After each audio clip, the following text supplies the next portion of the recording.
Saudi আরবের পূর্বাঞ্চল রিয়াদ প্রবাসী নোয়াখালী সদর উপজেলা বিএনপির কমিটি গঠন করা হয়েছে।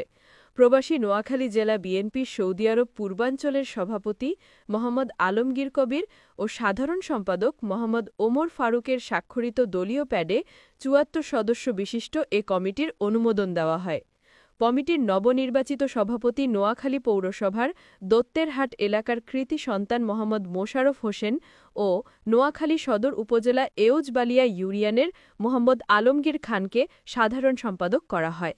সাংগঠনিক সম্পাদক নোয়াখালী সদর উপজেলা কালাদারাপ ইউনিয়নের ১ নং ওয়ার্ডের কৃতি সন্তান মোহাম্মদ মাকসুদুর রহমান, প্রচার সম্পাদক নোয়াখালী সদর উপজেলা এউজবালিয়া ইউনিয়নের মোহাম্মদ আবদুল্লাহ আল মামুন, যুগ্ম সাধারণ সম্পাদক নোয়াখালী সদর উপজেলা কালাদারাপ ইউনিয়নের জামাল হোসেন, মোহাম্মদ বাবর হোসেন, সহ-প্রচার সম্পাদক নোয়াখালী সদর উপজেলা আন্ডাচর ইউনিয়নের মোহাম্মদ নুরুল ইসলাম সহ ৭৪ সদস্য কমিটি গঠন করা হয়।